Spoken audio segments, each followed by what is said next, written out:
Hello दोस्तों, नमस्कार। स्वागत है आप सभी का आपके अपने YouTube channel GK study point with clear concept पर। दोस्तों, आज की क्लास में हम बात करने वाले हैं व्यंजनों के बारे में। दोस्तों, जैसा आपको पहले से जानकारी है, हम अपने चैनल पर नियमित रूप से हिंदी की क्लासेस ले रहे हैं और आज की हिंदी क्लास में हम बात करने वाले हैं व्यंजनों के बारे में। दोस्तों, जैसे मैंने पहले आपको बता दिया था कि हमारा वर्ड विचार का टॉपिक चल रहा है और उस वर्ड विचार के टॉपिक में मैंने आपको वर्डों की संख्या 2 बताई थी, यानी वर्डों के प्रकार कितने बताए थे दोस्तों? 2 बताए थे। जो पहला प्रकार था दोस्तों वो था स्वर और जो दूसरा प्रकार था दोस्तों वो था व्यंजन, जिसमें हमने पहला प्रकार यानी स्वर कंप्लीट कर लिया है। दोस्तों, आज हम दूसरे प्रकार यानी व्यंजन के बारे में स्टार्ट करने वाले हैं, व्यंजन के बारे में शुरुआत करने वाले हैं। तो दोस्तों, आपको समझना होगा सबसे पहले कि व्यंजन क्या होता है, व्यंजन की विशेषताएं क्या हैं, फिर उसके बाद में व्यंजन की संख्या कितनी है और व्यंजन कौन कौन से होते हैं। प्रत्येक पॉइंट को आपको यहाँ पे क्लियरली समझना है। दोस्तों, इस तथ्य में यानी इस क्लासेज में मैं व्यंजन से संबंधित ऐसे अनछुए पहलू आपको बताने वाला हूँ जिनके बारे में आपको बिल्कुल भी जानकारी नहीं होगी। मैं संपूर्ण एक एक बिंदु को लेते हुए यहाँ पे अपनी हिंदी की क्लासेज में चल रहा हूँ। दोस्तों, इसमें ये जो भी है टोटल है, मेरा उद्देश्य यही है कि आपको ज़्यादा से ज़्यादा यहाँ पर सीखने को मिले, ज़्यादा से ज़्यादा तथ्यों के बारे में आपको जानकारी हो। देखो दोस्तों, होने को तो आप इनको नॉर्मली इजीली समझते हो कि बहुत सरल होते हैं, लेकिन जब आप इनके बारे में गहराई से आप इसका अध्ययन करते हो दोस्तों, तो आपको यहाँ पे बहुत सारी जानकारियाँ सीखने को मिलेंगी। तो देखो दोस्तों, व्यंजन क्या है, व्यंजन के बारे में ऐसे नए नए तथ्य क्या हैं, उन तथ्यों से मैं आपको यहाँ पे अवगत कराता हूँ। तो दोस्तों, वीडियो को लाइक कर दें, शेयर कर दें और अगर आप बिल्कुल हमारी वीडियो पर नए हो तो चैनल को सब्सक्राइब अवश्य कर लें। तो फ्रेंड्स, चलते हैं अपने टॉपिक व्यंजन की ओर। देखिए फ्रेंड्स, व्यंजन क्या होते हैं। सबसे पहले हमने व्यंजन की परिभाषा देखनी है। दोस्तों, मैंने पहले ही ऑलरेडी बता दिया दोस्तों कि जो स्वर थे हमारे, स्वर के बारे में मैंने इस दिन बताया था आपको कि स्वर होते हैं हमारे दोस्तों। तो स्वर कैसे होते थे दोस्तों? स्वतंत्र उच्चारित होते थे। कैसे होते थे दोस्तों? स्वतंत्र उच्चारित होते हैं। ठीक है दोस्तों, इनको किसी की सहायता लेनी नहीं पड़ती है, किसी की सहायता नहीं लेनी पड़ती है इनके उच्चारण में। जब हम स्वरों का उच्चारण करते हैं तो इस स्वतंत्र रूप से इनका उच्चारण कर सकते हैं और किसी की सहायता भी नहीं लेनी पड़ती इनके उच्चारण में। लेकिन व्यंजन में ऐसा नहीं है दोस्तों, व्यंजन में ऐसा नहीं है। व्यंजन वे ध्वनि होती हैं, व्यंजन वे ध्वनि होती हैं दोस्तों जिनके उच्चारण की बात करी जाए, अगर जिनके उच्चारण की बात करी जाए दोस्तों, तो व्यंजन की जिनके जो उच्चारण होते हैं वो कैसे होते हैं दोस्तों? स्वर की सहायता से बोले जाते हैं। जिनके उच्चारण की अगर बात करी जाए तो ये दोस्तों कैसे होते हैं? स्वर की सहायता से बोले जाते हैं। याद रखना दोस्तों, पहला पॉइंट यही समझना है कि व्यंजन होते हैं दोस्तों, व्यंजन स्वर की सहायता से बोले जाते हैं और इनको बोलते समय दोस्तों हमारे मुख की जो वायु होती है वो रुकावट के साथ में निकलती है। यानी कुल मिला के कह सकते हैं ऐसी ध्वनियाँ जो मुख से रुकावट के साथ बोली जाती हैं उनको हम क्या बोलते हैं? व्यंजन बोलते हैं। या ऐसी ध्वनियाँ जो स्वरों की सहायता से बोली जाती हैं उनको हम क्या कहते हैं दोस्तों? व्यंजन कहते हैं। तो व्यंजन की सबसे पहली बात यही याद रखनी दोस्तों, परिभाषा के रूप में आप इसी को बताना है आपको कि ऐसी ध्वनियाँ जो स्वर की सहायता से बोली जाएं उनको हम क्या कहते हैं दोस्तों? व्यंजन कहते हैं। अब दूसरी बात एक और समझनी दोस्तों कि जो व्यंजन शब्द है इसके बारे में अगर आपसे पूछा जाए कि व्यंजन शब्द में संधि कौन सी है, व्यंजन शब्द में संधि कौन सी है, अगर आपसे पूछे कि व्यंजन में संधि कौन सी है, व्यंजन में संधि कौन सी है दोस्तों, कौन सी है? अब देखो दोस्तों, यहाँ से ये भी बहुत इंपॉर्टेंट क्वेश्चन बनता है क्योंकि ज़्यादातर जिन स्टूडेंट्स को इस चीज़ की नॉलेज नहीं है, संधियों की कम नॉलेज है, वो स्टूडेंट डायरेक्टली इसमें क्या कर देगा, आपको यहाँ ऑप्शन में मिलेगा स्वर संधि, ऑप्शन नंबर बी में मिलेगा दोस्तों आपको विसर्ग संधि और ऑप्शन नंबर सी में दोस्तों आपको यहाँ मिलेगा व्यंजन संधि। क्या मिलेगा? व्यंजन संधि मिलेगा दोस्तों। और ऑप्शन नंबर डी में मिलेगा इनमें से कोई नहीं, इनमें से कोई नहीं।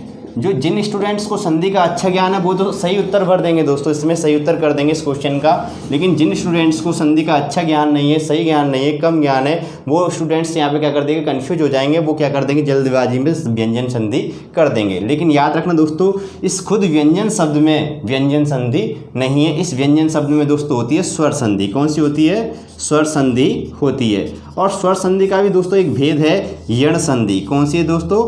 यण संधि। यानी कुल मिला के हम कह सकते हैं, अगर आपसे पूछे व्यंजन संधि, व्यंजन शब्द में यानी इस व्यंजन शब्द में कौन सी संधि है, तो आपको बताना है यण संधि। और यण संधि किसका भाग है दोस्तों?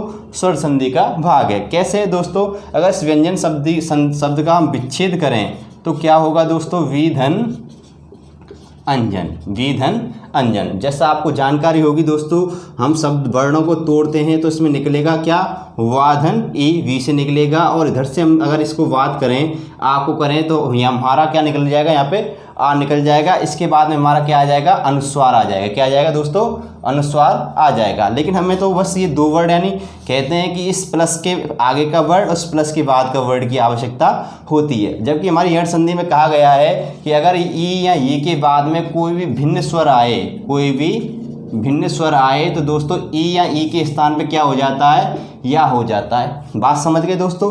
तो हमारा वा तो यहाँ पे है ही है, ई के स्थान पे क्या हो जाएगा दोस्तों, या हो जाएगा। और पीछे हमारा क्या है, आ है। जब वा आधा है तो ये आधा लिखेंगे, और ये भी आधा है तो इसको भी हम क्या लिखेंगे दोस्तों, आधा लिखेंगे। लेकिन जब ये इसमें आ जुड़ जाएगा, क्या जुड़ जाएगा दोस्तों, इसमें आ जुड़ जाएगा तो ये पूरा हो जाएगा। और उसके बाद में हमारा पीछे जन तो है ही है। इस प्रकार हमारा क्या बन जाएगा दोस्तों, व्यंजन शब्द बन जाएगा। तो आपको यहाँ से क्या याद रखना है दोस्तों, 2 पॉइंट्स याद रखने हैं व्यंजन से संबंधित, कि व्यंजन क्या होते हैं, कि व्यंजन वे ध्वनियाँ होती हैं जो स्वर की सहायता से बोली जाती हैं। दूसरा पॉइंट आपको ये समझना है कि इस व्यंजन शब्द में संधि कौन सी है, या इस व्यंजन शब्द का विच्छेद कौन सा है। तो दोस्तों दोनों ही प्रश्न आपके उत्तर आपके सामने हैं। अगर आपसे कोई क्वेश्चन पूछे कि व्यंजन शब्द में विच्छेद और संधि कौन कौन सी है, तो दोस्तों आपको बताना है कि संधि कौन सी है, यण संधि, और विच्छेद इसका क्या है, वी धन अंजन। ठीक है दोस्तों, स्क्रीनशॉट ले लीजिए। इसके बाद में मैं दोस्तों बात करने वाला हूँ व्यंजन की विशेषताओं के बारे में। व्यंजन की विशेषताएं कौन कौन सी हैं, जो विशेषताएं होती हैं दोस्तों बहुत ही इंपॉर्टेंट बताने वाला हूँ। भाषात्मक क्वेश्चनों में उन विशेषताओं से क्वेश्चन पूछे जाते हैं। ठीक है दोस्तों, स्क्रीनशॉट ले लें इसका। देखिए दोस्तों, नेक्स्ट इसका अगली हेडिंग से हमारा अगला जो पॉइंट है वो है हमारा व्यंजन की विशेषताएं। व्यंजन की विशेषताएं,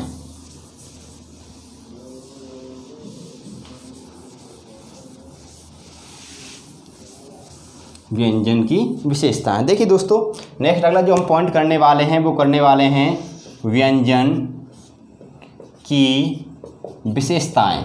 समझना दोस्तों, यहाँ से आपको 2 पॉइंट्स मैंने यहाँ पे बता दिए, आपको ऑलरेडी पहले ही 2 पॉइंट समझा दिए कि व्यंजन क्या होते हैं दोस्तों, स्वर की सहायता से उच्चारित होते हैं। ठीक है दोस्तों, स्वर की सहायता से उच्चारित होते हैं। दूसरा पॉइंट हमने बता दिया कि इसमें क्या है, यण संधि होती है। और यण संधि में अगर हम इसका विच्छेद करें तो क्या होगा दोस्तों, वी धन अंजन होगा। ये 2 पॉइंट्स आपके इंपॉर्टेंट है, पेपरों में पूछे जाने वाले पॉइंट्स हैं दोस्तों। ठीक है, अब बात करें हम व्यंजनों की विशेषताओं की। देखिए दोस्तों, इसकी जो पहली विशेषता है वो ये है कि व्यंजन परतंत्र उच्चारित होते हैं। कैसे होते हैं दोस्तों, परतंत्र उच्चारित होते हैं। ठीक है दोस्तों, पहली विशेषता यही है दोस्तों इसकी। दूसरी विशेषता की अगर बात करें दोस्तों, इनके उच्चारण में हवा रुकावट के साथ मुख से बाहर आती है। ठीक है दोस्तों, दूसरी विशेषता ये हो गई हमारी। अगर तीसरी विशेषता की बात करें, बाधा सहित उच्चारित होते हैं दोस्तों, बाधा सहित उच्चारित होते हैं। ठीक है दोस्तों, मैं समझाऊंगा एक एक पॉइंट्स को आपको। चौथा पॉइंट है दोस्तों, कम समय तक उच्चारित होते हैं, कम समय तक उच्चारित होते हैं। 5वां पॉइंट है इसका दोस्तों कि ये जो व्यंजन शब्द होते हैं दोस्तों मूलतः क्या होते हैं, स्वरों की सहायता से उच्चारित होते हैं। यहाँ पे लिख लेते हैं, विशेषताओं में भी आता है, स्वरों की सहायता से उच्चारित होते हैं। ठीक है दोस्तों, उच्चारित होते हैं। नेक्स्ट अगली विशेषता की अगर बात करें दोस्तों कि जो ये व्यंजन होते हैं दोस्तों, ये प्राय क्या होते हैं, अनाक्षरिक होते हैं। ये प्राय अनाक्षरिक होते हैं, अनाक्षरिक होते हैं। 7वीं जो विशेषता है ये है दोस्तों कि व्यंजनों की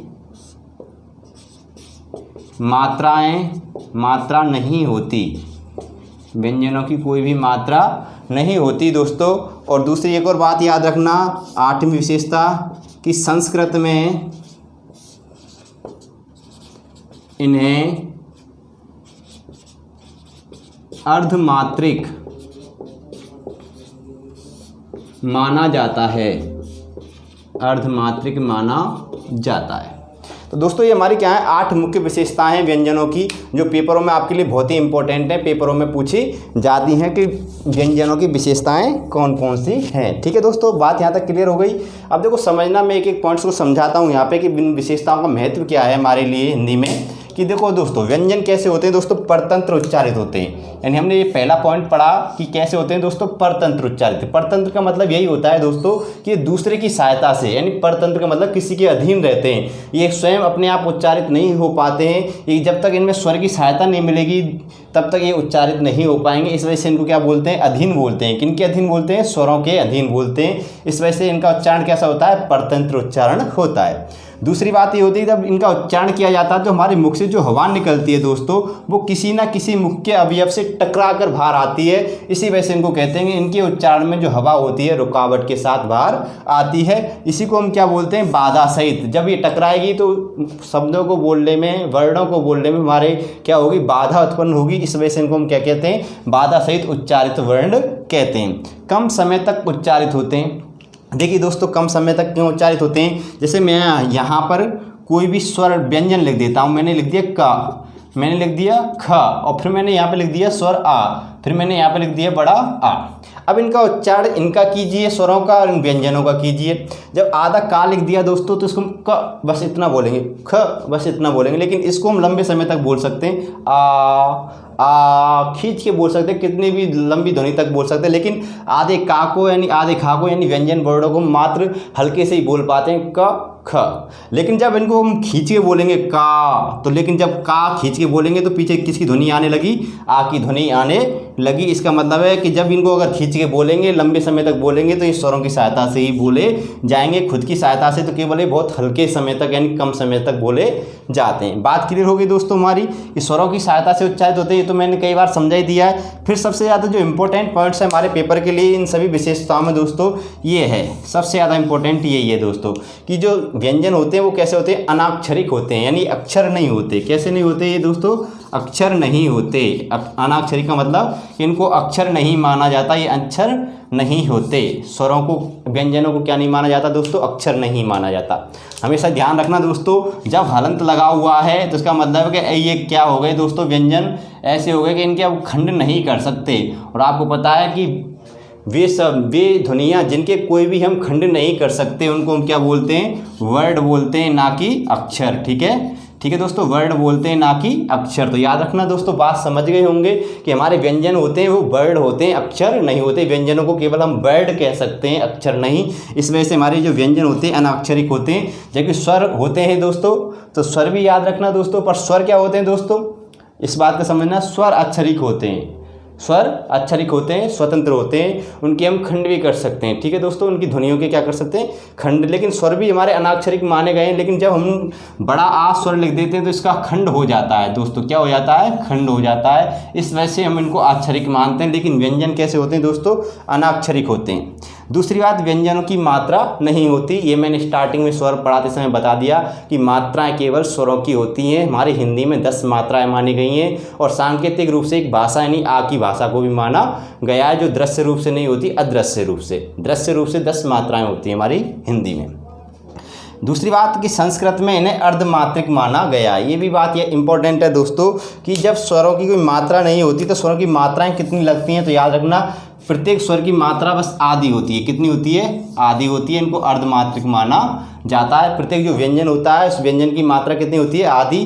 तो व्यंजनों को हम कैसे क्या कह सकते हैं, अर्धमात्रिक कह सकते हैं। स्क्रीनशॉट ले लिया होगा दोस्तों आपने इसका। इसके बाद में हम नेक्स्ट बात करने वाले हैं व्यंजनों की संख्या के बारे में, कि व्यंजनों की हिंदी में संख्या कितनी है। अब यहाँ से हमारे जो इंपॉर्टेंट पॉइंट्स हैं दोस्तों, अब यहाँ से स्टार्ट होंगे जो सीखने लायक पॉइंट्स हैं, जिनको आपको सीखना ज़रूरी है। बहुत ही इंपॉर्टेंट पॉइंट्स में बताने वाला हूँ आपको। यहाँ पर अनछुए पहलू बताऊँगा दोस्तों, जो आपने कभी सुने भी नहीं होंगे। वैसे मैंने आपको कई बार पढ़ाया है, कुछ लोगों ने मेरी हिंदी की क्लासेज ली हैं पहले से, लेकिन उनको भी यहाँ पे काफ़ी मात्रा में काफ़ी चीज़ें नई सीखने को मिलेंगी दोस्तों। देखिए कौन कौन से हैं वो पॉइंट्स, क्या अब इसके बारे में बात करेंगे। जो हमारे व्यंजन होते हैं, इन व्यंजनों की हिंदी में संख्या कितनी है दोस्तों, 33 मानी गई है। कितनी मानी गई दोस्तों, व्यंजनों की संख्या कितनी मानी गई है दोस्तों, 33 मानी गई है। कि हमारी हिंदी में व्यंजन कितने होते हैं, 33 होते हैं। स्वरों की संख्या कितनी मानी गई? मूल रूप से 11, यानी 11 स्वर और 33 क्या माने गए? व्यंजन माने गए। इन्हीं 11 + 33 44 वर्णों को हम क्या बोलते हैं दोस्तों? मूल वर्ण बोलते हैं। हिंदी के क्या बोलते हैं? मूल वर्ण बोलते हैं। ठीक है फ्रेंड्स, तो हमारे व्यंजनों की संख्या कितनी हो गई? 33 हो गई। ठीक है, अब इसके बाद में एक और पॉइंट्स याद रखना दोस्तों कि एक हमारे हिंदी के इतिहास के साहित्यकार हैं दोस्तों आर्येंद्र शर्मा। क्या हैं दोस्तों? आर्येंद्र शर्मा। इन्होंने व्यंजनों की संख्या हिंदी में 35 बताई है। कितनी बताई है दोस्तों? 35 बताई है। तो इन्होंने 2 कौन से बढ़ा दिए दोस्तों? तो याद रखना दोस्तों, इन्होंने 2 बढ़ा दिए, ढ और ढा, यानी इनको हम उत्क्षिप्त व्यंजन भी कहते हैं। आगे चल के इनका महत्व हम समझाएंगे, एक एक पॉइंट समझाएंगे आपको क्या है क्या नहीं है।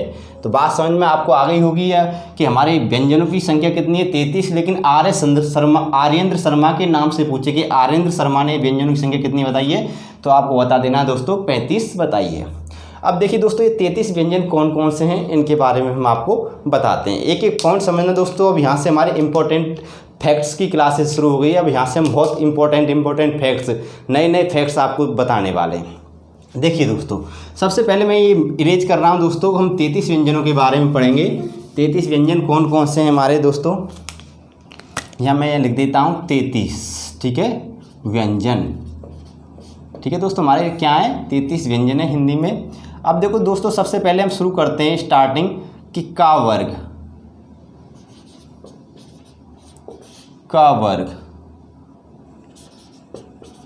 चा वर्ग, टा वर्ग, ता वर्ग और पा वर्ग। ठीक है दोस्तों, का, ख, गा, घा और णा, चा, छा, जा, झा और या, टा, ठा, डा, ढा और अणा, ता, था, दा, धा और ना, पा, फा, वा, भा और मा। ये हमारे क्या हो गए दोस्तों? स्पर्श व्यंजन भी बोलते हैं। यानी कुल मिला के बात है, यहाँ तक हमने 33 व्यंजनों में से हमने कुल टोटल 25 व्यंजनों को लिख दिया। कितने व्यंजनों को लिख दिया दोस्तों? 25 व्यंजनों को लिख दिया 33 में से। अभी मैं बात करूँगा, एक एक पॉइंट को समझाऊंगा, यहाँ से इंपॉर्टेंट क्या क्या चीज़ें इनमें दोस्तों। अब इन्हीं 5 लाइनों में से मैं आपको कम से कम 30-40 यानी कम से कम 20 क्वेश्चन तो ऐसे इंपॉर्टेंट बताऊँगा दोस्तों, जो पेपरों में सबसे ज़्यादा पूछे जाते हैं, जो पेपरों में क्या होते हैं दोस्तों? सबसे ज़्यादा पूछे जाते हैं। एक बात याद रखना, समझना दोस्तों। अब बात समझना दोस्तों कि 5 वर्ग हैं हमारे। क्या हैं? 5 वर्ग हैं स्वरों के, व्यंजनों के, सॉरी, का से लेकर मा तक। यानी टोटल हम अगर इनकी काउंटिंग करें तो दोस्तों 1 2 3 4 5, यानी प्रत्येक वर्ग में 5 वर्ड दिए गए हैं। तो दोस्तों इनको हम स्पर्श व्यंजन बोलते हैं। क्या बोलते हैं दोस्तों? अगर उच्चारण की दृष्टि से देखा जाए तो इन 5 वर्गों को हम क्या बोलते हैं दोस्तों? स्पर्श व्यंजन बोलते हैं। क्या बोलते हैं दोस्तों? इनको हम स्पर्श व्यंजन बोलते हैं। स्पर्श व्यंजन। ठीक है दोस्तों, स्पर्श का मतलब क्या होता है? छूना। क्या होता है दोस्तों? छूना। अब इनको हम दूसरा नाम और है इनका स्पर्शी व्यंजन। इनको हम स्पर्शी व्यंजन भी कहते हैं दोस्तों। इनको हम अगली बात करें, इनको हम वर्गीय व्यंजन भी कहते हैं। क्या कहते हैं दोस्तों? वर्गीय व्यंजन भी कहते हैं। बात यहाँ तक क्लियर हो गई। इसके अलावा एक और 2-3 नाम और हैं दोस्तों, इनको स्पष्ट व्यंजन भी कहते हैं। क्या कहते हैं? स्पष्ट व्यंजन भी कहते हैं। इसके अलावा इनको हम स्फोटात्मक ध्वनि भी कहते हैं। स्फोटात्मक ध्वनियाँ भी कहते हैं। स्फोटात्मक ध्वनियाँ भी कहते हैं। बात यहाँ तक समझ में आपको आ गई होगी। यानी हमारे इन 5 वर्ग में जो 25 व्यंजन दिए गए हैं, इनको हम क्या कहते हैं दोस्तों? स्पर्श व्यंजन, स्पर्शी व्यंजन, वर्गीय व्यंजन, स्पष्ट व्यंजन या स्फोटात्मक ध्वनियाँ। अब आपको समझना दोस्तों, इनको स्पर्श व्यंजन, वर्गीय व्यंजन क्यों कहते हैं, मैं ये आपको समझाता हूँ दोस्तों। देखिए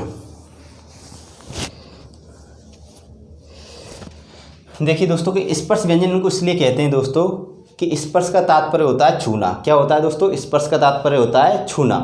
जब इनका उच्चारण किया जाता है तो इनके उच्चारण में जो मुख से निकलने वाली हवा होती है दोस्तों, मुख से निकलने वाली जो हवा होती है दोस्तों, वो हवा क्या होती है दोस्तों, मुख से निकलने वाली हवा मुख के किसी न किसी उच्चारण स्थान को, मुख के किसी न किसी उच्चारण स्थान को स्पर्श करके निकलती है। मुख के किसी न किसी उच्चारण स्थान को क्या करती है दोस्तों, स्पर्श करते हुए निकलती। इस वजह से इनको हम स्पर्श व्यंजन, स्पर्शी व्यंजन या स्पृष्ट व्यंजन भी कहते हैं। यानी कि ये तीनों जो नाम दे रखे हैं, एक, दो और एक हमारा ये तीसरा ये, ठीक है दोस्तों, ये तीनों के तीनों नाम इसी परिभाषा से संबंधित हैं। ये तीनों नाम इसी के कारण इसको दिए गए हैं कि इनके उच्चारण में, इन ध्वनियों के उच्चारण में हमारे मुख से निकलने वाली हवा मुख के किसी न किसी उच्चारण स्थान को स्पर्श करके निकलती है। इस वजह से इनको हम क्या कहते हैं, स्पर्श व्यंजन कहते हैं। अब इनको वर्गीय व्यंजन क्यों कहते हैं दोस्तों, एक नाम ये दे रखा है वर्गीय व्यंजन क्यों कहते हैं कि जो ये पांचों के पांचों जो ये जितने भी ये स्पर्श व्यंजन है, ये सभी व्यंजन 5 वर्गों में निर्धारित हैं। इनको 5 वर्गों में निर्धारित किया गया है, यानी का वर्ग, चा वर्ग, टा वर्ग, ता वर्ग, पा वर्ग, यानी 5 वर्गों में इनको क्या किया गया दोस्तों, निर्धारित किया गया है। इस वजह से इनको हम क्या बोलते हैं, वर्गीय व्यंजन कहते हैं। अब बात आती है स्फोटात्मक ध्वनियाँ क्यों कहते हैं। अब हमारे सामने प्रश्न ये आ रहा है दोस्तों, आपके मन में प्रश्न उठ रहा होगा, ये आपने बिल्कुल नया भी सुना होगा कि इनको स्फोटात्मक ध्वनियाँ क्यों कहते हैं। देखिए दोस्तों, इनको स्फोटात्मक ध्वनियाँ कहने के 3 कारण हैं, 3 रीजन हैं। देखो दोस्तों, 3 चरण होते हैं इनको स्फोटात्मक ध्वनि कहने के। वो 3 चरण कौन कौन से मैं आपको बताता हूँ। पहला है दोस्तों हवा का आगमन। क्या है दोस्तों, हवा का आगमन। दूसरा है दोस्तों अवरोधन, अवरोध। और तीसरा है दोस्तों स्फोटन, स्फोटन। समझना दोस्तों कि जब इन वर्णों का यानी इन ध्वनियों का उच्चारण करते हैं तो दोस्तों हमारे क्या होता है, मैं समझाता हूँ एक पॉइंट से कि जब हम इन स्वरों का उच्चारण करते हैं दोस्तों, तो मैंने आपको बताया ये हमारे दांत हैं ऊपर निचले, और ऊपर के दांत से हमारा ये जा रहा है गले तक, ये क्या है हमारा मूर्धा, और ये हमारी क्या जा रही है, जिह्वा जा रही है। ठीक है दोस्तों, इसको बोलते हैं काकल। अब यहाँ से हमने वर्णों का उच्चारण हुआ, मुख से क्या है, यहाँ से हवा निकली हमारी, और हवा निकलते यहाँ पे आई। ठीक है दोस्तों, यहाँ पे आते ही दोस्तों जो हमारी जीभ है, जैसे यहाँ तक पहुँची, जीभ मुड़कर ऊपर मूर्धा से यानी तालु से क्या हो गई, टच कर ली, तालु को इसने जीभ ने क्या कर लिया, छू लिया। अब जैसे इसने छुआ दोस्तों, तो यहाँ क्या हुआ दोस्तों, हवा का अवरोधन हो गया। यहाँ पे क्या हो गया, हवा का रुकाव हो गया। यहाँ पे हवा क्या हो गई दोस्तों, रुक गई। हवा क्या हो गई, रुक गई। यहाँ पे रुकावट आ गई, यानी जो ये हवा है हमारी, इसमें क्या आ गई दोस्तों, रुकावट आ गई। कुछ देर बाद जब ये यहाँ तक गई, रुकावट आई, रुकावट आने के बाद में जो जीभ है हमारी दोस्तों, ये पुनः अपनी सीधी अवस्था में आ गई, और फिर उसके बाद में हवा हमारी बाहर निकल गई। यहाँ पे दोस्तों तो क्या आ गया हवा में, यानी यहाँ से तो हवा हमारा आगमन, यानी यहाँ से तो क्या हुआ दोस्तों, हवा का आगमन हुआ। लेकिन यहाँ पे जब जीभ यहाँ पे जो मुड़ गई थी, इस वजह से इस हवा में क्या आ गया था, यहाँ पे दोस्तों अवरोध आ गया, और अवरोध आने के बाद में जीभ पुनः नीचे आ गई, और नीचे आने के बाद में हवा फिर से बाहर निकल गई। तो ये क्या हो गया, हवा का स्फोटन हो गया, हवा का स्फोटन हो गया। इस वजह से इनको क्या बोलते हैं दोस्तों, स्फोटात्मक ध्वनियाँ कहते हैं। कि ये जो इस ध्वनियाँ स्फोटात्मक क्यों होती हैं, इनमें हवा रुकती है और एकदम झटके के साथ फिर बाहर निकलती है। इस वजह से हम उनको क्या कहते हैं दोस्तों, स्फोटात्मक ध्वनियाँ भी कहते हैं। बात यहाँ तक क्लियर हो गई दोस्तों, तो आपको समझ में आ गया होगा कि स्पर्श व्यंजन क्या होते हैं, स्पर्शी व्यंजन क्या होते हैं, वर्गीय व्यंजन क्या होते हैं, स्पृष्ट व्यंजन क्या होते हैं, और स्फोटात्मक ध्वनियाँ क्या होती हैं। बात समझ गए दोस्तों। अब यहाँ से देखो दोस्तों, और भी इंपॉर्टेंट प्रश्न हमारे क्या क्या बनते हैं। अभी स्पर्श व्यंजन काफ़ी देर तक चलेगा दोस्तों, ऐसा नहीं है कि यहीं पे समाप्त हो गया। अब जो इम्पोर्टेंट तथ्य मैं बताने जा रहा हूँ वो बहुत ही इंपॉर्टेंट है दोस्तों, समझना।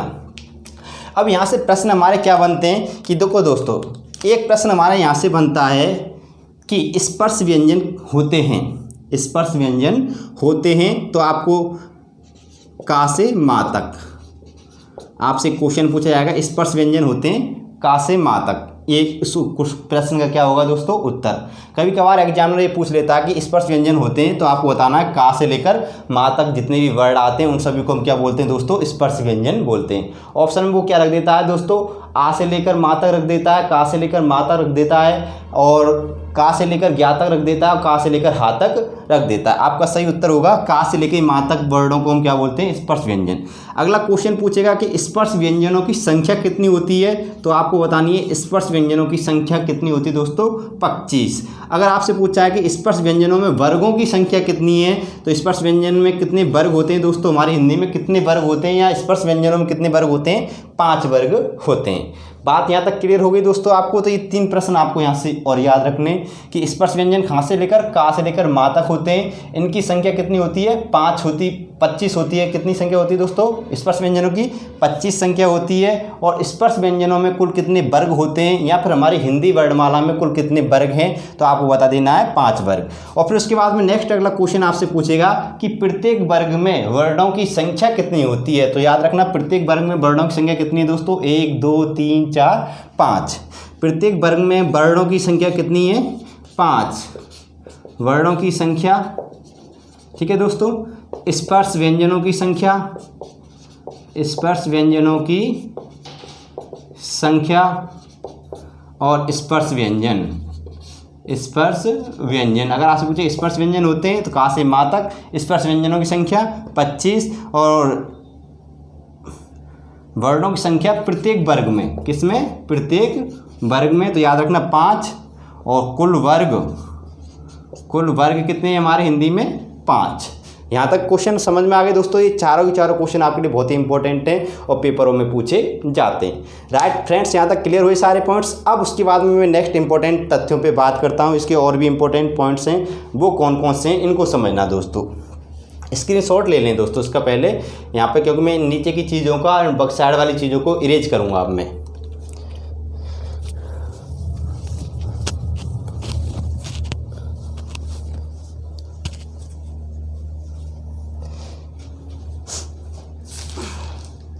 देखिए दोस्तों, अब समझना यहाँ तक मैं इरेज करता हूँ दोस्तों ये चीज़ें। तो यहाँ तक ये सारी चीज़ें।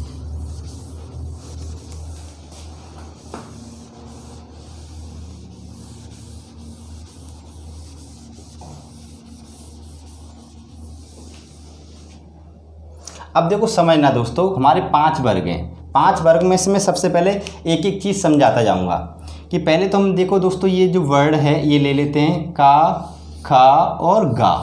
फिर उसके बाद में हम नेक्स्ट वर्ड ले लेते हैं दोस्तों जा। कौन सा ले लेते हैं, जा। फिर नेक्स्ट वर्ड ले लेते हैं फा। ठीक है दोस्तों। हमारे इन्हीं स्पर्श व्यंजनों में, जो हमारे स्पर्श व्यंजन हैं, इनमें से हम 5 वर्णों को अगर बाहर निकालें दोस्तों, क्या निकालें दोस्तों, बाहर निकालें। 5 वर्ड हमने बाहर निकाल लिए इनमें से दोस्तों, का, खा, गा, जा और फा। इनके आगे दोस्तों हमने एक चिन्ह लगाया। क्या लगाया, एक चिन्ह लगाया। ठीक है दोस्तों। अब जो ये चिन्ह लगाया है दोस्तों, ये जो चिन्ह लगाया हमने दोस्तों, याद रखना इस चिन्ह को, यानी इस चिन्ह को हमने जो लगाया ये वाला चिन्ह, इस चिन्ह को हम क्या बोलते हैं दोस्तों, नुक्ता चिन्ह बोलते हैं। क्या बोलते हैं, नुक्ता चिन्ह बोलते हैं। या फिर इसका दूसरा नाम है, इनको हम अरबी फारसी चिन्ह भी कहते हैं। ठीक है दोस्तों, अरबी फारसी चिन्ह भी कहते हैं। तो याद रखना हमारे स्पर्श व्यंजनों की 5 व्यंजन, यानी स्पर्श व्यंजनों के 5 ध्वनियों के आगे नुक्ता चिन्ह लगाया जाता है। यहाँ से प्रश्न बनेगा कि स्पर्श व्यंजनों के कितनी ध्वनियों के आगे नुक्ता चिन्ह लगाने की हमारी हिंदी में परंपरा है, यानी हिंदी के कितने वर्णों में हम नुक्ता चिन्ह लगा सकते हैं। तो दोस्तों याद रखना, व्यंजन यानी स्पर्श व्यंजनों की केवल 5 ध्वनियों में ही हम क्या लगा सकते हैं, नुक्ता चिन्ह लगा सकते हैं। और जो इस परंपरा को शुरू किया था, यानी इस नुक्ता चिन्ह लगाने की जो ये परंपरा की शुरुआत की थी, वो की थी दोस्तों राजा शिव प्रसाद सितारे हिंद। राजा शिव प्रसाद सितारे हिंद, यानी राजा शिव प्रसाद सितारे हिंद थे। इन्होंने, ये हमारे भाषा विभाग के निदेशक रहे थे। जिस समय ये भाषा विभाग के निदेशक थे, उस समय इन्होंने हमारी हिंदी भाषा में 5 वर्णों के आगे, यानी कितने वर्णों के आगे, 5 वर्णों के आगे नुक्ता चिन्ह लगाने की परंपरा को प्रारंभ किया। याद रखना दोस्तों। अब दूसरी बात एक और समझना दोस्तों, कि हमारी जो ख, जा और फा, हमारी जो NCERT की बुक है, हमारी जो NCERT की जो बुक है दोस्तों, हमारी जो NCERT विभाग है, वो NCERT विभाग केवल इन 3 ध्वनियों को ही क्या मानता है, अरबी फारसी की ध्वनियाँ मानता है, और केवल इन 3 ध्वनियों का ही क्या करता है, अरबी फारसी ध्वनियों का उल्लेख करता है। इसी वजह से मैंने दोस्तों स्टार्टिंग में आपको बताया था कि हमारे जो विदेशी वर्ण हैं, हमारे जो विदेशी वर्ण हैं वो कितने दोस्तों, 0 4 यानी 4 हैं। कौन कौन से, ख, ज, फ और ओ। ठीक है दोस्तों, ओ यानी ओ को तो हमने क्या बताया था, अंग्रेजी स्वर बताया था, और खा जा फा को क्या बताया था, अरबी फारसी ध्वनियाँ बताया था। तब आप उस समय आप कंफ्यूज हो रहे होंगे दोस्तों कि यहाँ पे तो सर ने हमको 5 अरबी फारसी ध्वनियाँ बता दी, विदेशी ध्वनियाँ बता दी, और एक बता दी हमको ओ। इस हिसाब से तो हमारे कितने विदेशी वर्ण होने चाहिए, 6 होने चाहिए, लेकिन हमने विदेशी वर्णों की संख्या कितनी बताई, 4। ठीक है, तो याद रखना दोस्तों, हमारी NCERT केवल इन 3 ध्वनियों, अरबी फारसी ध्वनियों का ही उल्लेख करती है, जबकि राजा शिव प्रसाद सितारे हिंद ने इन 5 ध्वनियों के आगे अरबी फारसी चिन्ह यानी नुक्ता चिन्ह लगाने की परंपरा को प्रारंभ किया था। अब प्रश्न आपके मन में ये आ रहा होगा कि अगर प्रश्न में पेपर में हमसे पूछ ले जाए कि अरबी फारसी वर्णों की संख्या कितनी हमारी वर्णमाला में, तो दोस्तों एक बार क्वेश्चन पूछा जा चुका है और उस समय ऑप्शन में 5 दिया हुआ था, उस 5 को सही माना गया था। वैसे दोस्तों ये विवादित प्रश्न माना जाता है, और ज़्यादातर जितने भी हमारे बोर्ड होते हैं, एग्जाम्स बोर्ड होते हैं, याद रखना दोस्तों, ऐसे विवादित क्वेश्चनों से बचते हैं। तो एक बात यहाँ तक क्लियर हो गई दोस्तों हमारी, यानी इन 5 1 2 3 4 और इन 5 ध्वनियों के आगे हम नुक्ता चिन्ह लगा सकते हैं, जिसको हम अरबी फारसी चिन्ह भी कहते हैं। और ये चिन्ह लगाने की परंपरा हमारे हिंदी में किसने शुरू की थी, राजा शिव प्रसाद सितारे हिंद ने की थी, और ये भाषा विभाग के निर्देशक थे जिस समय इन्होंने ये परंपरा प्रारंभ की। ठीक है दोस्तों, अब उसके बाद में मैं दोस्तों नेक्स्ट आपको आगे की बात बता रहा हूँ कि ये तो हमारा एक पॉइंट्स क्लियर हुआ। अब दूसरे पॉइंट पर चलते हैं दोस्तों।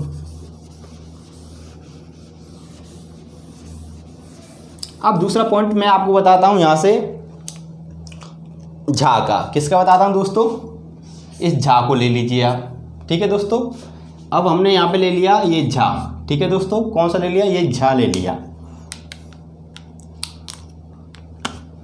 ये वाला झा ले लिया। ठीक है दोस्तों, अब देखो दोस्तों, इसको पहले हम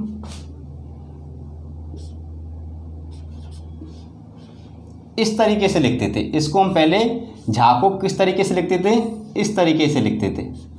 ठीक है दोस्तों, लेकिन वर्तमान में हम यहाँ पे क्या लिखते हैं, झा लिखते हैं, और इसको हम क्या मानते हैं दोस्तों, अमानक वर्ण मानते हैं। क्या मानते हैं, अमानक वर्ण, यानी हमारी हिंदी वर्णमाला का एकमात्र अमानक वर्ण कौन सा है दोस्तों, जिसका कोई मानक वर्ण नहीं है। अमानक का मतलब जो मानक नहीं है, जो वर्णमाला में प्रयुक्त नहीं है, ऐसा एकमात्र वर्ण कौन सा हमारा, ये झा है। क्या है दोस्तों, इसको झा बोलते हैं, झरना वाला झा इसी को बोलते हैं, और पहले इस झा के स्थान पर इस झा का प्रयोग करते थे। लेकिन अब ये वर्तमान में हमारी हिंदी वर्णमाला में क्यों प्रयोग नहीं किया जाता, इसके बारे में देखिए दोस्तों कि 1947 में दोस्तों, कि 1947 में आचार्य नरेंद्र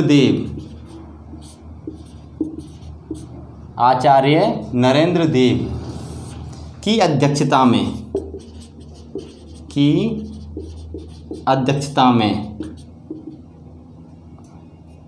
लिपि सुधार समिति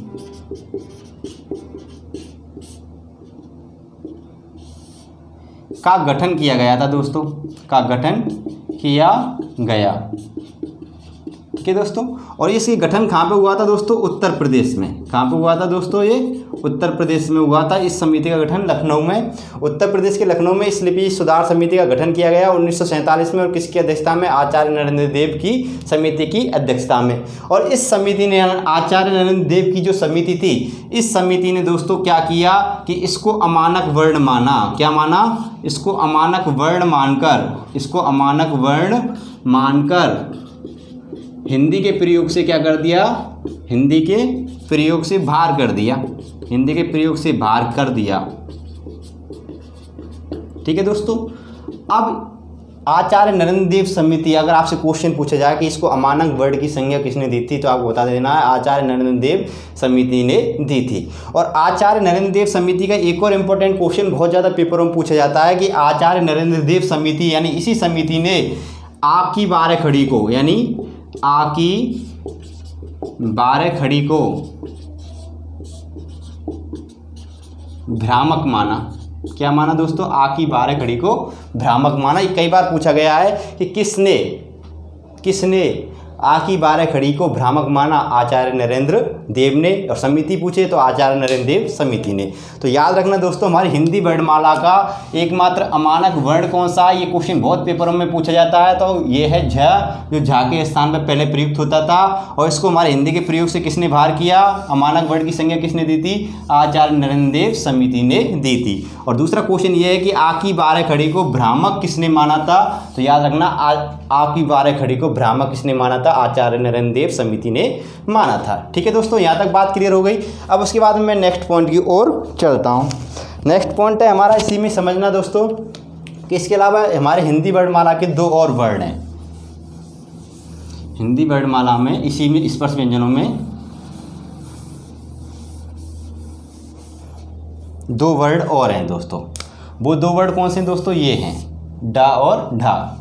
देखिए दोस्तों, ये 2 वर्ण हैं, इनका भी महत्व समझ लीजिए। डा और ढा। देखो दोस्तों, अगर इनकी बात करें तो इसको इंग्लिश में हम बोलते हैं डा। ठीक है दोस्तों, क्या बोलते हैं? डा। और इसको बोलते हैं ढा। इसको क्या बोलते हैं? ढा। डा या ढा। लेकिन दोस्तों, जब इनके नीचे हम ये इस चिन्ह को लगा दें, इस चिन्ह को लगा दें, इनके नीचे जस्ट नीचे इनको क्या लगा दें? इस चिन्ह को लगा दें, तब इन वर्णों का उच्चारण हो जाएगा अढ़ा। क्या हो जाएगा? अढ़ा। आढ़ा, यानी हम कह सकते हैं डहा। डहा, डा, डा, ढा। इनके आगे क्या लग जाएगा? अड़ा और ड़ा। अढ़ा ढा लग जाएगा। ठीक है दोस्तों, बात समझना है यहाँ पे कि हम एक तरीके से अंग्रेजी से समझ सकते हैं इनको डा और ढा, लेकिन जब इनके आगे भी बिंदु लगा देंगे तो इसको क्या बोलेंगे? अढ़ा, और इसको बोलेंगे ढा। ठीक है दोस्तों, याद से रखना कि जब इनके आगे इन बिंदु को लगाते हैं, इनके उच्चारण में क्या आ जाता है? डा और ढा के आगे आ का उच्चारण लगा देते हैं, यानी अढ़ा, ढा, अढ़ा बोलने लग जाते हैं। अब समझना दोस्तों यहाँ पे कि ये जो चिन्ह लगाया है, इस चिन्ह को हम दोस्तों क्या बोलते हैं? उत्क्षिप्त चिन्ह बोलते हैं। क्या बोलते हैं? ताड़नजात चिन्ह बोलते हैं। ताड़नजात, या फिर हम इनको उत्क्षिप्त भी कह सकते हैं। क्या कह सकते हैं? उत्क्षिप्त भी कह सकते हैं, या फिर हम इनको क्या कह सकते हैं? द्विगुण भी कह सकते हैं। क्या कह सकते हैं? द्विगुण व्यंजन भी कह सकते हैं। यानी ताड़नजात इसलिए कहते हैं कि जब इनका उच्चारण बोलते हैं तो इनमें जो हमारी जीभ है बिल्कुल क्या करती है? टेढ़ी हो जाती है, इस वजह से इनको ताड़नजात कहते हैं। और जब इनका उच्चारण करते हैं ढ ढ, तो ऐसा लगता है इनको हम मुख से बाहर फेंक रहे हैं, इस वजह से हम इनको फेंके व्यंजन भी कहते हैं। फेंका हुआ व्यंजन भी कहते हैं। फेंका हुआ व्यंजन भी कहते हैं। और उत्क्षिप्त का मतलब ही क्या होता है? फेंका हुआ। और द्विगुण व्यंजन क्यों कहते हैं? कि पहले डा और ढा होते हैं, लेकिन जब इनमें ये उत्क्षिप्त चिन्ह लगा दिया जाता है तो ये अढ़ा और अढ़ा हो जाते हैं, तो इस वजह से इनका गुण बदल जाता है। इस वजह से इनको हम द्विगुण व्यंजन भी कहते हैं। इनके 2 गुण हो जाते हैं, पहले डा फिर अढ़ा, फिर ढा फिर अढ़ा। ठीक है दोस्तों, बात क्लियर हो गई हमारे यहाँ पे। तो याद रखना दोस्तों, जब इनका हम अंग्रेजी में उच्चारण करते हैं, जब इनको हम अंग्रेजी में लिखते हैं, इन दोनों वर्णों को हम अंग्रेजी में लिखते हैं, तो याद रखना इस डा को तो आर लिखते हैं और इस ढ को हम आर एच लिखते हैं। याद रखना दोस्तों कि इस अगर इंग्लिश अगर इस ढ की और ढा की अगर अंग्रेजी बनाने के लिए कहा जाए तो याद रखना इस ढा को अंग्रेजी में आर से लिखते हैं और इस ढा को आर एच लिखते हैं। जैसे मैं आपको बता देता हूँ कि हमारा एक राजस्थान का एक ज़िला है भीलवाड़ा। क्या है? भीलवाड़ा। अब यहाँ पर ड़ा आ गया, ठीक है दोस्तों, लेकिन जब इसकी हम मीनिंग लिखेंगे भीलवाड़ा लिखेंगे। क्या लिखेंगे? भीलवाड़ा। एक स्थान है निम्बाहेड़ा, यहाँ पे जिस स्थान पे मैं जॉब करता हूँ ये वही स्थान है निम्बाहेड़ा, लेकिन जब इसकी हम मीनिंग लिखते हैं दोस्तों निम्बाहेड़ा लिखते हैं। क्या लिखते हैं दोस्तों? निम्बाहेड़ा। तो इस प्रकार याद रखना दोस्तों कि डा और ढा है, इनके नीचे जब ये जो बिंदु वाला चिन्ह लगाते हैं इसको उत्क्षिप्त ताड़नजात या द्विगुण व्यंजन भी कहते हैं, जिसका तात्पर्य होता है फेंका हुआ। और इंग्लिश में इनको डा ढा बोलते हैं। इंग्लिश में जो लेखन विद्या होती है उसमें इनको आर और आर एस लिखा जाता है। ठीक है दोस्तों, बात यहाँ तक क्लियर हो गई हमारी यहाँ पे इसके बारे में। क्लियर पॉइंट्स दोस्तों यहाँ तक। अब उसके बाद में स्क्रीनशॉट ले लिया होगा इनकी, यहाँ नोट करो दोस्तों, यहाँ आप इनको स्क्रीनशॉट ले लें इनका, बाद में आप इनको नोट्स बनाएं अच्छे से। अब उसके बाद में नेक्स्ट अगले पॉइंट्स पर आते हैं दोस्तों। ये इन्हीं वर्णों में देखिए दोस्तों, एक वर्ण ये रहा, एक वर्ण ये रहा, एक वर्ण ये रहा, एक वर्ण ये रहा। ठीक है दोस्तों, स्पर्श व्यंजनों में था, धा और भा, ये वर्ण आपको दिख रहे हैं दोस्तों, था, धा और भा। समझना दोस्तों, जो इनके आगे गोल गोल बना हुआ है इसको बोलते हैं घुंडी। क्या बोलते हैं? घुंडी। तो इस वजह से इन वर्णों को हम क्या बोलते हैं? घुंडीदार वर्ण बोलते हैं। ठीक है दोस्तों, और जो घुंडीदार वर्ण होते हैं, इन घुंडीदार वर्णों के ऊपर से यानी कह सकते हैं जो घुंडीदार वर्ण होते हैं इनमें जो घुंडी होती है, घुंडी के ऊपर से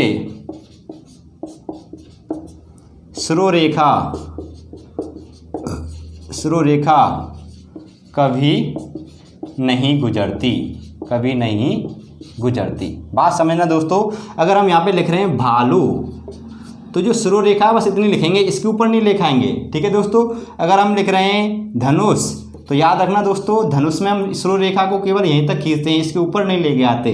ठीक है दोस्तों, अगर हम लिख रहे हैं थन, तो थन में भी हम क्या करते हैं दोस्तों, यहाँ पे श्रोरेखा को केवल यहीं तक लेकर आते हैं, श्रोरेखा आगे नहीं खींचते। लेकिन अगर जब हम ऐसे मान चलो इसके ऊपर श्रोरेखा खींच देते हैं, तो याद रखना ये धा नहीं रहेगा, ये क्या हो जाएगा? घा माना जाएगा। ठीक है दोस्तों, तो याद रखना कि जो घुंडीदार वर्ण होते हैं उनमें श्रोरेखा उनके ऊपर से नहीं गुजरती है। इसी प्रकार हम आपने देखा होगा जो विसर्ग होता है उसके ऊपर से भी कभी श्रोरेखा नहीं गुजरती, क्योंकि इसके ऊपर क्या होता है? घुंडी होती है। जैसे हम प्रातः काल इस प्रकार लिखते हैं, इसको मिला के नहीं लिखते, यानी इसके ऊपर ये इस प्रकार डंडा नहीं खींचते। याद रखना दोस्तों, प्रातः काल लिखेंगे तो बीच में जो विसर्ग आ जाए तो उसको खाली छोड़ देंगे और श्रोरेखा यहाँ तक और यहाँ तक आएगी। नेक्स्ट ये पॉइंट्स क्लियर हो गया दोस्तों। और नेक्स्ट अगली विशेषता समझिए दोस्तों।